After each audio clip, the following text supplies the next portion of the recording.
ഞാൻ ഇന്ന് ഈ നിമിഷം കോൺഗ്രസിന്റെ ആഫീസിൽ ഈ ത്രിവർണ്ണ ഷാൾ അണിഞ്ഞുകൊണ്ട് ഇവിടെ ഇരിക്കുന്നുണ്ടെങ്കിൽ അതിന്റെ ഉത്തരവാദി കെ സുരേന്ദ്രനും സംഘവുമാണ്. അതിപ്പോ ശിഖണ്ഡിയെ മുന്നിൽ നിർത്തിയിട്ടും കൗരവപ്പട തോറ്റുപോയില്ലേ? ശിഖണ്ഡികളെ മുന്നിൽ നിർത്തി ഈ തെരഞ്ഞെടുപ്പ് ജയിക്കാമെന്നുള്ളത് VD സതീശന്റെ വ്യാമോഹം മാത്രം. കോൺഗ്രസ് പാർട്ടി അവർ ഏറ്റവും അധികം പണം മുടക്കുകയും ഏറ്റവും അധികം അധ്വാനിക്കുകയും ചെയ്ത പാലക്കാട് അവസാന നിമിഷം കലമുടയ്ക്കുന്ന സാഹചര്യം സൃഷ്ടിക്കപ്പെട്ടിരിക്കുന്നു. മറുനാടൻ്റെ സർവേ അടക്കം പൊതുവെ പാലക്കാട് നിന്നുള്ള റിപ്പോർട്ടുകളെല്ലാം കംഫർട്ടബിൾ മജോറിറ്റിയിൽ, അതായത് 10,000-ന് മുകളിലുള്ള ഭൂരിപക്ഷത്തിൽ രാഹുൽ മാങ്കൂട്ടത്തിൽ ജയിക്കുമെന്നായിരുന്നു.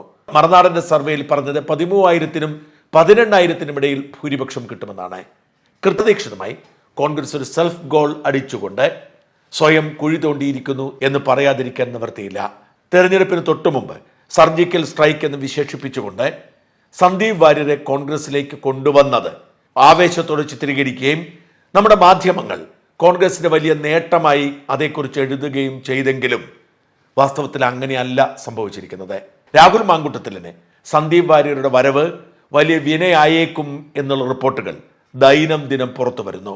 ഞാൻ ഇന്നലെ ഇതുമായി ബന്ധപ്പെട്ട് ചെയ്ത വാർത്ത അക്ഷരാർത്ഥത്തിൽ ശരിയാണെന്ന് പാലക്കാട് നിന്നുള്ള ഫീഡ്ബാക്ക് വ്യക്തമാക്കുന്നു. സന്ദീപ് വാര്യരെ BJP അവഗണിച്ച് മാറ്റി നിർത്തുന്നു.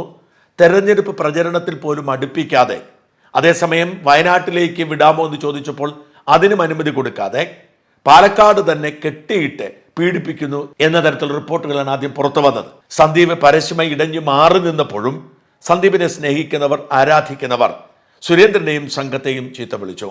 എന്ന് മാത്രമല്ല, പാലക്കാട് സ്ഥാനാർത്ഥിയായ കൃഷ്ണകുമാറിന്റെ ഭാര്യ മിനിമോൾക്കെതിരെ പാലക്കാട് BJPക്കുള്ളിൽ പോലും വലിയ ഭിന്നതയുണ്ടായി.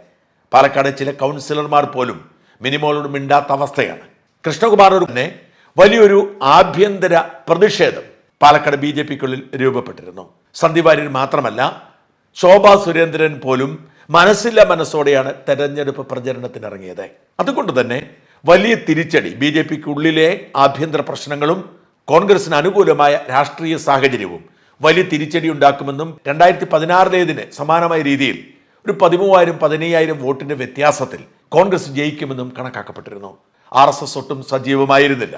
ആദ്യപത്ത് അവരാരും പരസ്യമായി സന്ദീപിനെതിരെ രംഗത്ത് വന്നില്ല. പക്ഷെ പെട്ടെന്ന് സന്ദീപ് മാമോദിസ മുങ്ങി കോൺഗ്രസ്സുകാരനാവുകയും കാവിഷാൾ വലിച്ചെറിഞ്ഞ് ഖദർഷാളം ധരിച്ചുകൊണ്ട് നേരെ പാണക്കാടേക്ക് പോവുകയും അതുവരെ ദിവ്യരക്ഷകനായി വിശേഷിപ്പിച്ചിരുന്ന സാക്ഷാൽ മോദിയെ തന്നെ പരസ്യമായി തള്ളിപ്പറയുകയും ചെയ്തതോടെ വലിയൊരു പ്രതിഷേധവും പ്രതികാരവാഞ്ചയും BJPക്കാർക്കുള്ളിൽ രൂപപ്പെട്ടിരിക്കുന്നത് വാസ്തവമാണ്. ഏറ്റവും ശ്രദ്ധേയമായ കാര്യം, സുരേന്ദ്രനെയും കൃഷ്ണകുമാറിനെയും ഒക്കെ എതിർത്തുകൊണ്ട് സന്ദീപ് വാര്യരെ പിന്തുണച്ചുകൊണ്ട് മാറി നിന്നിരുന്ന വലിയൊരു വിഭാഗമുണ്ട്. അവരെല്ലാമാണ് ഒരുമിച്ച് ഒറ്റക്കെട്ടായി രംഗത്തിറങ്ങിയത്. ഞാൻ ഇന്നലെ ചില ശബ്ദരേഖകൾ കേൾപ്പിച്ചിരുന്നു. അവർക്കൊന്നും സുരേന്ദ്രനോടോ അല്ലെങ്കിൽ BJPയുടെ നേതൃത്വത്തോടോ യോജിപ്പുള്ളവരല്ല. കൃഷ്ണകുമാറും ഭാര്യയും പാലക്കാട് BJPയെ ഹൈജാക്ക് ചെയ്യുന്നെന്ന് പരാതിയുള്ളവരാണ്. അവരെല്ലാം ഒറ്റയടിക്ക് ആ പ്രതിഷേധവും പരാതിയും വേണ്ടെന്ന് വെച്ച് രംഗത്തിറങ്ങിയിരിക്കുന്നു. അനേകം പേരാണ് ആവേശത്തോടുകൂടി ഇപ്പോൾ കൃഷ്ണകുമാറിന് വേണ്ടി രംഗത്തുള്ളത്. തൽക്കാലം എല്ലാം മറക്കാം എന്നുള്ള ഒരു ധാരണയിലേക്ക് അവരെത്തിയിരിക്കുന്നു. പതിയെ വിട്ടുനിന്നിരുന്ന RSS ഇപ്പോൾ തെരഞ്ഞെടുപ്പ് പ്രചരണത്തിന് ചുക്കാൻ പിടിക്കുന്നു. എന്തിനേറെ എതിർത്ത് നിന്നവരിപ്പോൾ ആവേശത്തിന് മുമ്പിൽ വരുന്നു. സുരേന്ദ്രൻ കൃഷ്ണകുമാറിനും ഒട്ടും കഷ്ടപ്പെടേണ്ടാത്ത സാഹചര്യം അവിടെ രൂപപ്പെട്ടിരിക്കുന്നു. ഇത് ഒരൊറ്റ കാരണം കൊണ്ടാണ്, സന്ദീപ് വാര്യർ പെട്ടെന്ന് നിറം മാറിയത് കൊണ്ടാണ്. ആ നിറം മാറലിൽ തന്നെ സന്ദീപിനെ പിന്തുണയ്ക്കുന്നവർക്ക് അതിർത്തി ഉണ്ടാക്കിയ 2 കാര്യങ്ങളുണ്ട്. ഒന്ന്, പെട്ടെന്നുള്ള പാണക്കാട് സന്ദർശനവും പാണക്കാടിനെ കുറിച്ചും ലീഗിനെ കുറിച്ചുമുള്ള അസാധാരണമായ പ്രസ്താവനകളുമാണ് ഒരു ഘടകമായത്. ഒരുപക്ഷെ കോൺഗ്രസ് പിടിച്ചു നിൽക്കണമെങ്കിൽ സന്ദീപ് വാര്യർക്ക് മറ്റു വഴിയൊന്നുമില്ലാത്തതുകൊണ്ട് പോയതാവാം. അത് വലിയ തിരിച്ചടിക്ക് കാരണമായി. മാത്രമല്ല, ബോധപൂർവം മോദിയെ തള്ളിപ്പറയിക്കുന്ന സാഹചര്യം കോൺഗ്രസ്സുകാർ ഉണ്ടാക്കി കൊടുത്തു. മോദി വെറുപ്പിന്റെ രാഷ്ട്രീയം വിൽക്കുന്നയാളാണ് എന്ന് പറഞ്ഞുകൊണ്ട് സന്ദീപ് വാര്യർ രംഗത്ത് വന്നു. ഇതുവരെയുള്ള സന്ദീപ് വാര്യരുടെ രാഷ്ട്രീയ ജീവിതം, ആത്മാഭിമാനം റദ്ദ് ചെയ്യുന്ന തരത്തിലുള്ള വർത്തമാനമായിരുന്നു രണ്ടും. ഇത് രണ്ടും കൃഷ്ണകുമാർ അനുകൂലമായ വലിയ ഏകീകരണം ഉണ്ടാക്കിയിരിക്കുന്നു. ചുരുക്കി പറഞ്ഞാൽ, പ്രതിസന്ധിയിലായിരുന്ന BJPക്ക് പുതുജീവൻ പകർന്നു കൊടുക്കുകയാണ് വസ്തുത്തിൽ സന്ദീപ് വാര്യർ ചെയ്തത്. സന്ദീപ് വാര്യരെ ഇത്ര വലിയ സർജിക്കൽ സ്ട്രൈക്കായി കോൺഗ്രസ് ആഘോഷിച്ചെങ്കിലും അത് BJPക്ക് വലിയ അനുഗ്രഹമായി.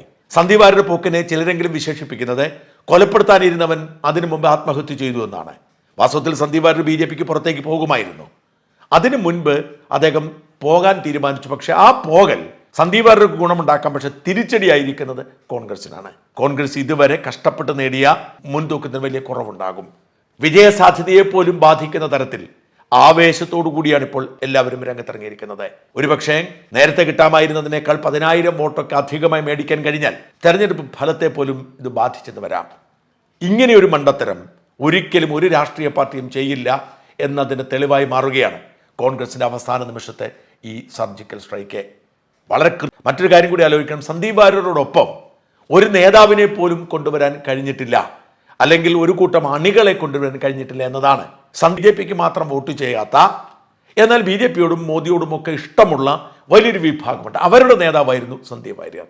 അതുകൊണ്ട് തന്നെ അവരിൽ ആരെയും കോൺഗ്രസിലേക്ക് കൊണ്ടുവരാൻ കഴിയില്ല. അവരൊരു മൃദു ഹിന്ദുത്വവാദികളാണ്. അവർ സന്ദീപ് വാര്യർ ഇഷ്ടപ്പെടുന്നത് സന്ദീപ് വാര്യർ നിലപാട് കൊണ്ടാണ്. സന്ദീപ് വാര്യർ നിലപാട് മാറുന്നതോടെ അവർ സന്ദീപ് വാര്യരെ വിട്ടു. അതുകൊണ്ട് കോൺഗ്രസിന് സന്ദീപ് വാര്യർ വഴി ഒരു ആൾക്കൂട്ടത്തെ ഒരിക്കലും ലഭിക്കുന്നില്ല എന്ന് മാത്രമല്ല, എതിർത്ത് നിന്നവരെല്ലാം, വോട്ട് ചെയ്യേണ്ടതെന്ന് കരുതിയവരെല്ലാം സന്ദീപ് വാര്യരുടെ ചതിയിൽ പ്രതിഷേധിച്ചുകൊണ്ട് വോട്ട് ചെയ്യാൻ തീരുമാനിച്ചു. അതേസമയം സന്ദീപ് വാര്യർ ഇങ്ങനെ മൗനം പാലിച്ച് നിൽക്കുകയായിരുന്നെങ്കിൽ ഈ പറയുന്ന വോട്ടുകളൊക്കെ നടക്കാതെ പോകുമായിരുന്നു. വാസ്തവത്തിൽ കോൺഗ്രസ് ചെയ്യേണ്ടിയിരുന്നത് സന്ദീപ് വാര്യർ നമ്മൾ അക്കമഡേറ്റ് ചെയ്യാം, കാത്തിരിക്കുമെന്ന് പറഞ്ഞ സന്ദീപ് വാര്യരെ അകറ്റി നിർത്തി മാറ്റിവെക്കണമായിരുന്നു. അങ്ങനെയെങ്കിൽ ആ അകന്നു നിന്ന സന്ദീപ് വാര്യർക്കൊപ്പം സന്ദീപ് വാര്യർ പിന്തുണയ്ക്കുന്ന വോട്ട് ബാങ്കും അകന്നു നിൽക്കുമായിരുന്നു. തെരഞ്ഞെടുപ്പിന് ശേഷം സന്ദീപ് വാര്യർ പോയാൽ സന്ദീപ് വാര്യർക്കും കോൺഗ്രസിനും കുഴപ്പമുണ്ടാകുമായിരുന്നു. ഇപ്പോൾ അങ്ങനെയല്ല. വലിയ തിരിച്ചടിക്ക് കാരണമാകുന്ന വിധത്തിലേക്ക് കാര്യങ്ങൾ നീങ്ങുകയാണ്. മത്സരം പെട്ടെന്ന് ടൈറ്റായി എന്ന് പറയുന്നതിൽ അതിശയമൊന്നുമില്ല. അത്രയും പിഴച്ച ഒരു സർജിക്കൽ സ്ട്രൈക്കാണ് കോൺഗ്രസ് നടത്തിയത് എന്ന് ഖേദപൂർവ്വം പറയട്ടെ.